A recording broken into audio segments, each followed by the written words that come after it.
लोगों ने हमसे प्रश्न किया है कि अनुष्का जी, श्री प्रेमानंद जी महाराज और श्री अनिरुद्धाचार्य जी महाराज स्त्रियों और लड़कियों पर विवादित बयान दिए हैं, लेकिन आपने कुछ नहीं कहा।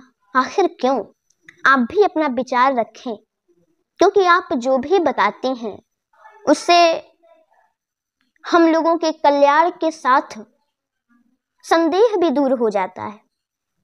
ऐसा प्रश्न आया है, लेकिन प्रश्न को बताने से पहले सभी भक्तों को, माता बहनें, भाई बंधुओं को एवं समस्त देशवासियों को हमारे तरफ से जय श्री कृष्ण, राधे राधे, जय श्री सीताराम, जय हनुमान जी महाराज। जैसा कि आप लोग जानते हैं कि मैं किसी भी विषय पर बिना प्रमाण के नहीं बोलती, और आज भी मैं जो भी बोलूंगी प्रमाण के साथ बोलूंगी। आप लोग ध्यान से सुनिए। लेकिन उससे पहले श्री प्रेमानंद जी महाराज और श्री अनिरुद्धाचार्य जी महाराज को भी मैं प्रणाम करती हूँ, क्योंकि इन लोगों के बातों से बहुत लोगों का कल्याण हुआ है। और दूसरी बात कि ये लोग जहां पर भगवान खेले हैं, भगवान ने क्रीड़ा करी है, जहां सुंदर सुंदर लीला किए हैं भगवान, ऐसे पावन पवित्र वृंदावन में ये लोग वास करते हैं। इसलिए मैं इन लोगों को प्रणाम करती हूँ। अब मैं बहुत साफ साफ शब्दों में आप लोगों को बताने जा रही हूँ, ध्यान से सुनिएगा। वैसे अपमान तो किसी का भी नहीं करना चाहिए। आत्मनः प्रतिकूलानि परेषां न समाचरेत। जो व्यवहार अपने लिए बुरी लगे वो किसी के साथ नहीं करना चाहिए। यदि आपका कोई अपमान करे तो आपको बुरा तो लगता ही है।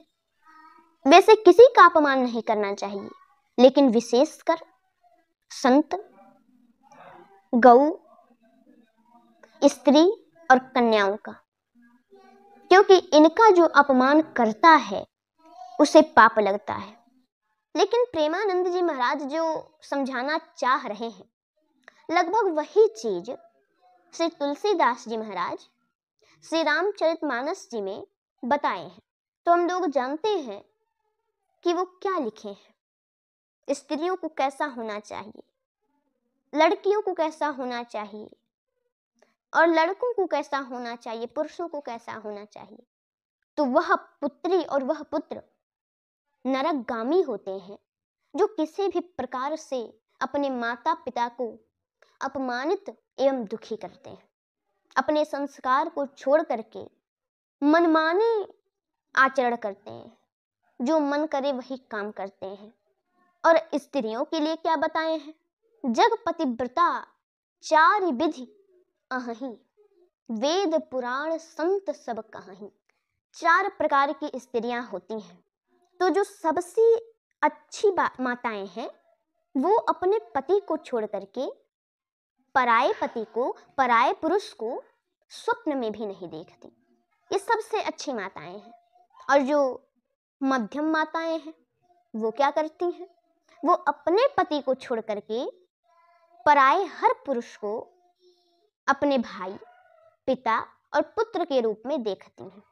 और जो तृतीय माताएं हैं वो कैसी हैं?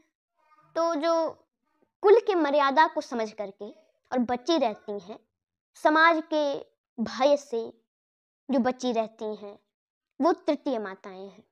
वो निकृष्ट यानी निम्न श्रेणी की माताएं कहलाती हैं।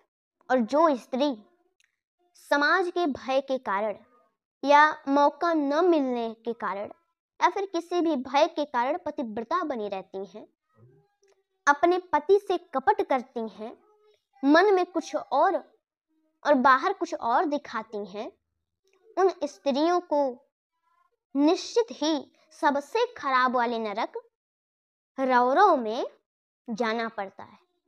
करोड़ों वर्षों तक उसी में सड़ती रहती हैं, रौरव में पड़ी रहती हैं। तो अब आप लोग ये समझ लीजिए कि जैसा कर्म हम लोग कर रहे हैं उसके हिसाब से तो कोई नरक ही नहीं बना है, क्योंकि हम लोग जैसा कर रहे हैं हमको रौरव से भी हैवी नरक में जाना पड़ेगा, खतरनाक नरक में जाना पड़ेगा।